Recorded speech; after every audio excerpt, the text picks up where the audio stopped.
aware of this, is that the percentage of higher education students in Brazil is significantly below world averages. And it's having an economic impact on Brazil. This is a huge thing. And inside higher education did something I think are fascinating, looking at Brazilian education. And the last point is the most. They're saying that Brazil must reflect and act immediately to change this scary situation. They entitled it "The Scary Situation in Brazil."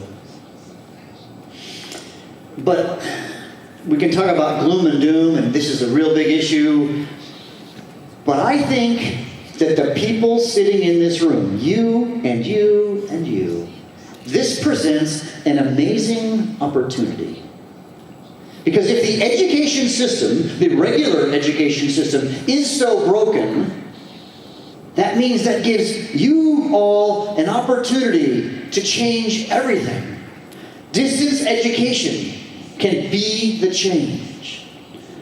But there's still challenges that you're facing in distance education. Your peers who are in regular education, who are at universities, are looking down on you. Because, oh, you're the distance people. Online education, that's worse. Not worse if only 7 people show up, let's just say, right? Be honest.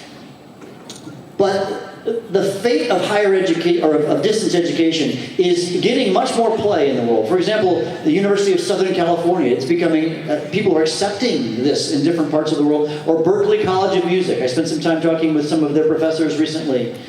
This is so critical. Another thing I think that is a challenge that you're facing in distance education in Brazil and even in the U.S. is that there's this sort of top-down education policy, right? It always comes down to the top. From the U.S., we've got this problem. President Bush did what we call No Child Left Behind, and then President Obama did Race to the Top, and then I don't know what we're doing now, but that's another story. I have no idea. But you have had the same issues here in Brazil too, haven't you? You've had the PNE, right? The Plano Nacional de Educação. Yeah, that. The Bolsa Familia, right? And then you've had the FIES program, and then you had the University for All program. So you've had a lot of challenges that you've had to face. And maybe the biggest the thing you're facing in change is just the resistance to change. A lot of people are afraid of you, right?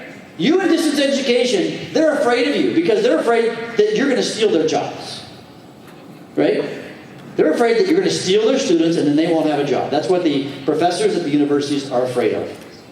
They're afraid of change.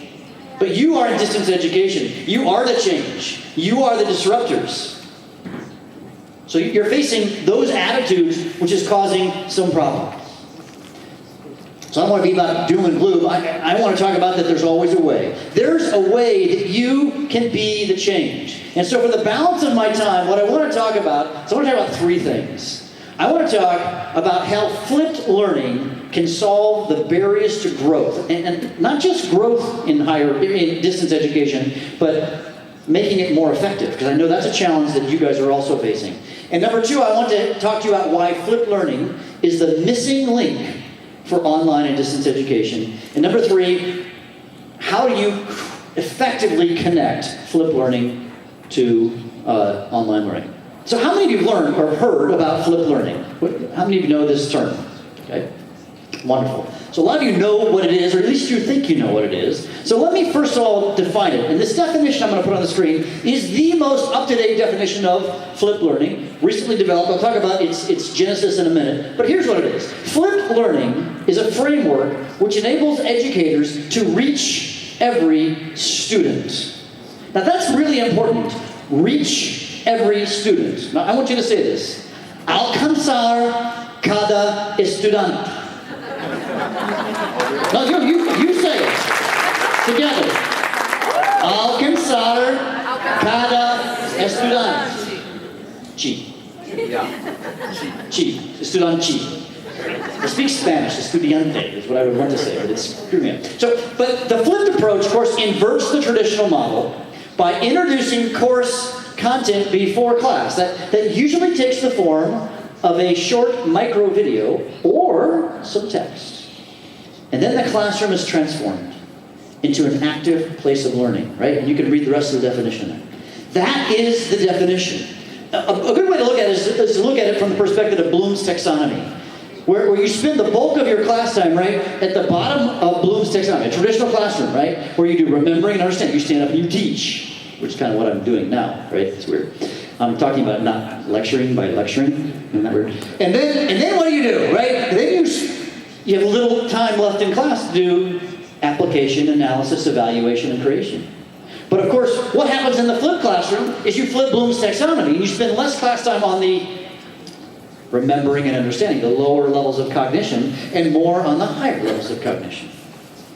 And as we've thought more deeply about Bloom's taxonomy as it relates to flipped learning, we think the ideal shape is actually a diamond, where you spend the bulk of your class time in the middle of Bloom's taxonomy. We just think it's more realistic. Not in every context. I think as you move higher and higher in higher education, like PhDs, then it looks more like an inverted pyramid. Now, flipped learning has been growing a lot. Now, many of you raised your hands. You said you know what flipped learning is. But recently, our team has launched, our nonprofit organization has launched what's called the Flipped Learning Global Standards Project. It was chaired by myself, Eric Mazur, Harvard University, Dr. Carolyn Felkerbit from the first flipped university in the world, MEF University, Istanbul, Raul Santiago from Universidad de La Rioja in España, Robin Brinks-Lockwood from Stanford University, and Guojin Hong from National Taipei University of Science and Technology. So it was chaired by those folks, and then we had 100 delegates from all over the world, including Brazil. And we came up with, this is crazy, 187 best practices of flipped learning in 29 categories. 187 best practices in 29 categories. So if you've been flipping your class or utilizing flipped learning in your online program, my guess is you don't know about all these 187 things. So it's time for you to get updated on what those are. Or if you don't know what flipped learning is, if you want to start, perfect time now to start, because we now know what the best practices are. 100 people, 49 countries.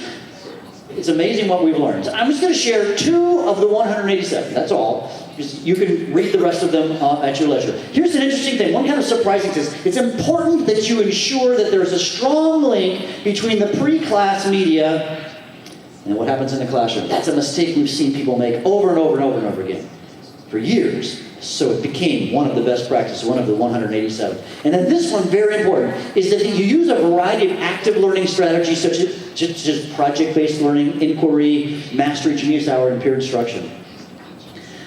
Now, I don't want to call anybody out here, but I'm gonna. I was talking with one person here today, or a couple of days ago, and I won't mention the story, but they were telling me about what was happening in their flipped classrooms here in Brazil. And what my friend told me was, she said, well, they'd watch a video, but then really basically the classroom would not really become an active place of learning. And so that's not really flipped learning, just as a note. They might say it's flipped learning, but it's not. Or at least they're not following the best practices. So if you're not doing that, it's time for you to update what your understanding of flipped learning is so that you can do the best practices that we now know exist. Oops. Now, you might say there's some objectives to flipped learning. When we did some research, actually Errol, my partner over here, he looked up and he found some objectives here in the Brazilian press. Some things that people in Brazil are saying negatively about flipped learning. So let's address the 3 things that we found. The first one, and it's somewhat long here, but the flipped classroom appears for now to be more as a useful concept and slogan to help advocate for the consideration of new pedagogical processes and tools than something observed in actual practice. In reality, and in practical terms, what is being observed in Brazilian classrooms is that classrooms aren't being flipped, but students are now more free to move at their own speed. So let's address those. I think there's really 2 things that are happening in this particular statement, in this objection or criticism. Number 1, there's this sense that flipped learning is this thing with the videos. The student's going to watch a video. Now that does sometimes happen. I would estimate 80% of the pre-work is a video. 20% might be some sort of text. But that's not it. You know what flipped classrooms is? It's about the active things that happen in class. Application, analysis, evaluation, creation. And by the way, a class doesn't have to look like this. It can look like this, right? So don't think it has to be in a group space where everybody's like together. It can happen online in a virtual room. Because it's about what you do in the class. Like project-based learning, like Socratic seminars, like gamification, as you were talking about, right? Like flat mastery, like peer instruction, like collaborative base. This is Harvard Medical School. Folks, do you realize Harvard Medical School has flipped? I got a chance to visit Dr. Richard Schwartzstein's class in April, and it was one of the most amazing things. I wish I had more time to tell you about what he's doing in his class. But the group space, what he's doing during class time was magic. Absolute magic. Second criticism. This is an interesting one. Another criticism is related to a discomfort with the use of a non-indigenous tool. Something developed in the United States and then imported into Brazilian schools. All right, so I'm a guy from the US. Am I trying to tell you how to do education in Brazil? No. What I'm going to tell you is flipped learning is happening all over the world. Right? It's happening in South Africa. It's happening in Iceland, in China, in Taiwan, in Hong Kong, in Colombia, in Peru, in Argentina, and in Brazil. It's happening effectively.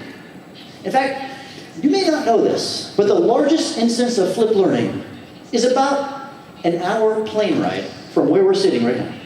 The largest implementation of flipped learning, you know what's happening? Iguazu, Argentina. Misiones, the province of Misiones, Argentina. And they are now in the process of flipping 1,000 schools. These are K-12. 400,000 students. And if you think it's an indigenous school, listen to the Minister of Education from Argentina, from Misiones, Argentina, when Ivan Aquino said, "In flipped instruction, I see an open model that allows us to respect the idiosyncrasies of each school, each community, and each region. And that opening is what will allow consolidating a powerful network of educational projects that will be enriched in the active exchange." All right? So that criticism, I don't think it flies. Let's go with the third criticism. We'll never get wide support from our school leaders and administrators. And you know what? I'm not going to talk about that one yet. I'm going to talk about the answer to that one a little bit later. So just hold on. So why does flipped learning change everything? It's changing everything for a variety of reasons. Number one, and the most important one, is that flipped learning is leading people to active learning. Active learning is the ideal way to teach. And I'm saying that? No, let's listen to John Hattie. John Hattie said, few educational interventions can match the power of active learning when it comes to improving student outcomes. Or let's talk to Yong Zhao. Yong Zhao said, it's time for educators to shift from dispensing knowledge to helping others navigate the world of knowledge on their own.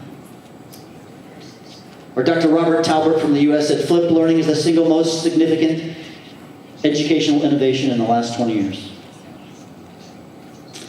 It's as if flipped learning is the easy way to move from passive to active learning. We've got lots of different innovations, and you could probably say that, the way I used to teach, or the way I teach, it's good, but don't I want the best way? Active learning is the best way. And to make a connection, a recent study by the journal, or the Royal Society of Chemistry, they did a study of 15,000 U.S. chemistry professors at brick and mortar institutions. And they estimate that 25% of them are flipping their class. But this was the most important part of the study. They said this: our data also reveal that faculty use of flipped classrooms is significantly associated with the use of active learning strategies.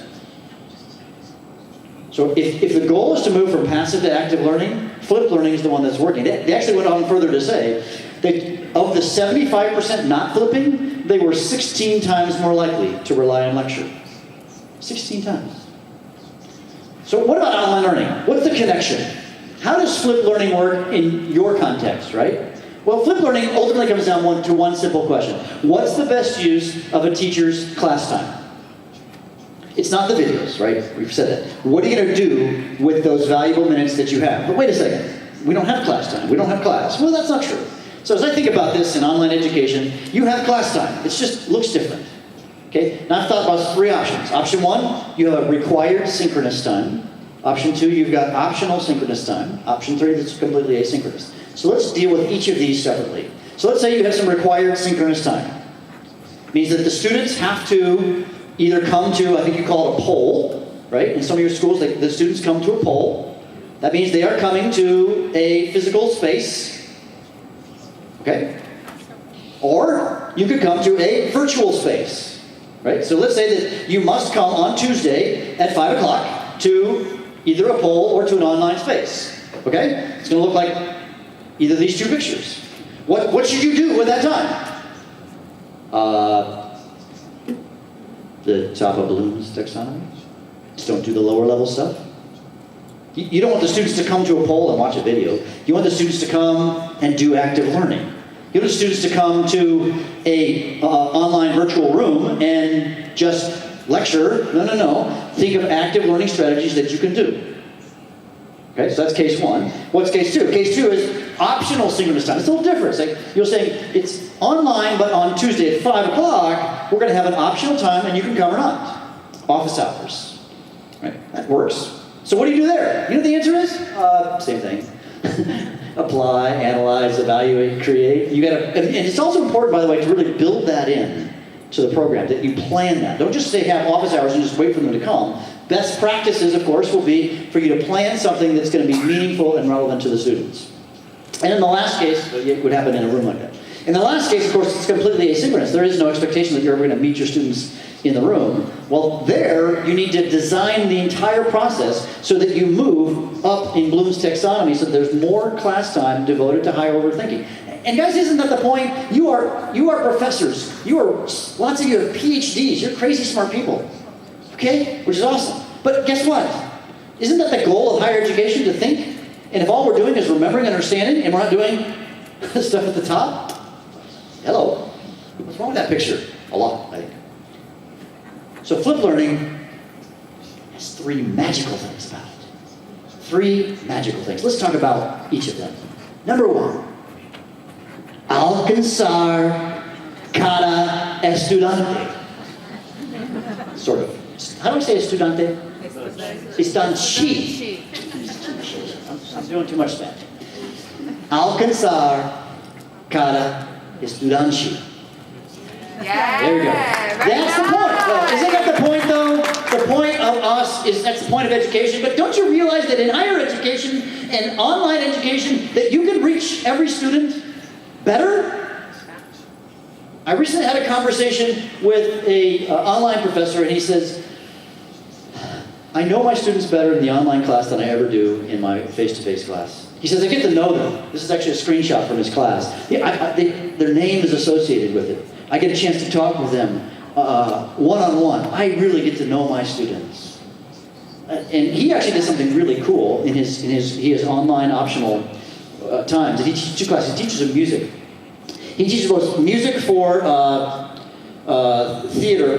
music for film, and also music for composition. So he actually brings the groups together. And what has now happened multiple times is those who are trying to figure out what music to put in their films are hiring the students who are composing music, and they're building films together, right? Because they're seeing how well they work, they know they can keep a deadline, they've already had a lot of interactions with them in the online space, and they hire these other kids to write the music for their movies. I thought it was very powerful. Or here's something really powerful you can do, and anybody can do this, but especially in the online environment. We're going to now watch a short video clip. So we can flip feedback to reach every student. So let's cut to the video for just a second.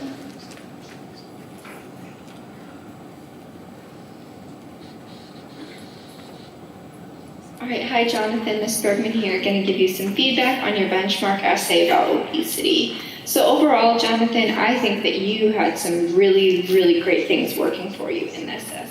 All right, so what she's doing is she's making a short micro video where she's assessing the student's work. Do you see what she's doing? And then she's doing this for each student. And this is how she's giving feedback. See how she can reach every student? So powerful that you can do. It's drawing me in, and it's allowing me to kind of... Yeah, flipping the feedback. So let's go back to my screen now, guys. Perfect. So that was the first thing, reach every student. The second one is teachers can become empowered, not eliminated by online learning. This is so powerful. It's so magical that you can become empowered by this. And lastly, It's a bottom-up transformation. The history of flipped learning is it's been come from the bottom. I know you've been told what to do. But guess what? I flipped my class 12 years ago. I didn't ask for permission, I just did it. And now it's become a worldwide movement. It's going to take courage for you to do that. So there are 3 magical things. Flipped learning has worked. It's all over the world. It's working for 10, 20 years, 11 years. Diverse subjects from all you can think of. It's at all the big universities, including PUCRS. I'll be back at PUCRS in just a couple of weeks here in Brazil. It's flipping, we talked about all over the world. There's over 500 research studies on it. It's monetarily growing at a crazy exponential rate. And there's lots and lots of hotspots. Well, it turns out that flipped learning, I said it had 3 magical things. But I lied. There's actually a 4th one. And the 4th one might surprise you. You know, I've heard this a lot of times. There's no magic bullet in education. You ever heard that? There's no magic bullet? Guess what? They're wrong. There is. There's a magic bullet. And flipped learning, I completely believe, is the magic bullet. It will solve the biggest problems in education in the world. It is solving the biggest problems in education in the world. It is the magic bullet. It will change everything. It will change everything. And it is the perfect match for flipped and online. You marry the two, and you've got a powerful combination. It's absolutely powerful. So here's some takeaways. I know I'm running out of time. Number 1, you need to know, though, the best practices for effective flipped learning. Those are the 270, whatever it was, the number of 187 best practices. Number 2, you need to learn how to effectively connect flipped learning to your online program. There's not enough time for me to talk about how that works. I could at some point. And you need to learn how to drive adoption of flipped learning from the bottom up. That's the part that's going to take the courage on your part. Because we know flipped learning works. You know how we know? Because this is what a flipped learning class looks like in Iceland, and in Istanbul, and in Taiwan, and in Morocco, Singapore, Iran, Harvard Medical School, New Zealand, Hong Kong, United Kingdom, Spain, Australia, China, US, Argentina, Misiones right here, and here in Brazil. Flipped learning works. Flipped learning is the magic bullet. And so I hope our time together has been powerful for you. But I want to close with something even more important. The most important thing I'm going to say is our team, and I'm announcing right now, this very moment, our team has we're announcing that we're going to launch the Flipped Learning Brazilian Initiative right here, right now, at ABED. We want you,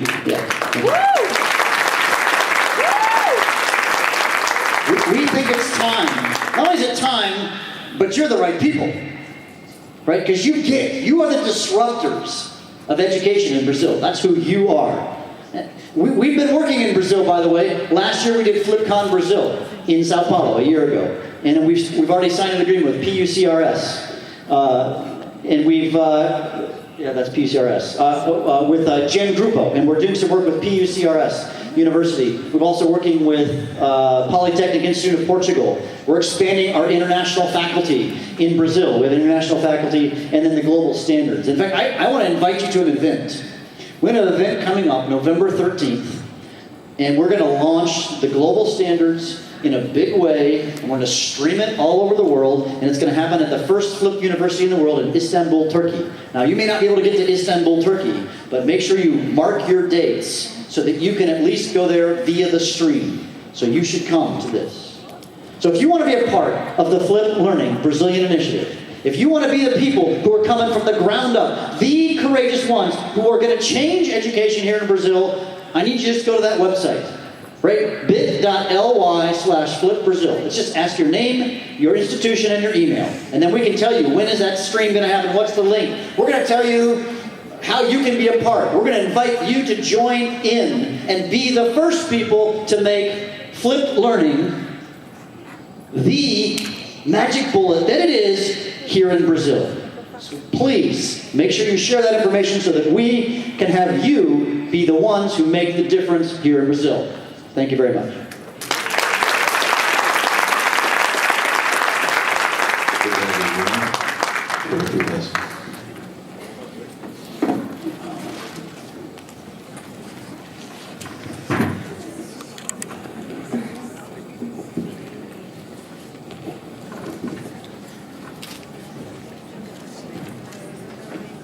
yeah, what shall I do? After such an inspiring and enthusiastic presentation. That is a transition, because I also have good news. But first of all, don't try to pronounce my name correctly. If you can say cheered, it is good. The Netherlands is the official name of a country. Many of you don't know which country, but it is Holland. But Holland is just part of the Netherlands. But okay, I'm from Holland. And then,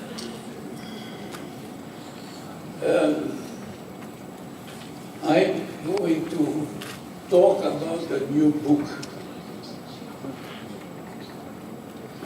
A book of which I was, over many years, in charge of editing, but then Emmanuel Donato and Alfredo Mata had the courage to make a Portuguese edition, and I understand it's coming out, being presented this week.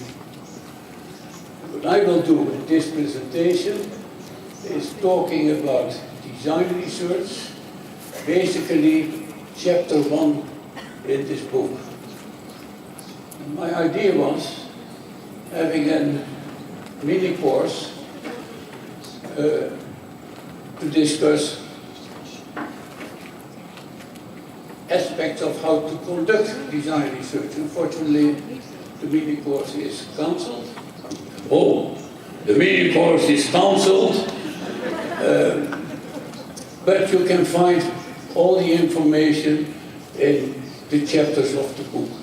Chapter 2 about curriculum, chapter 3 about learning at classroom level, chapter 4 about instruction technology, chapter 5, why would you don't do design research, or why would you do design research, and chapter 6, how to do design research.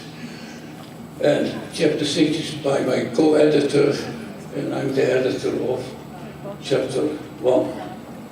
So we are going to work on this. Is there a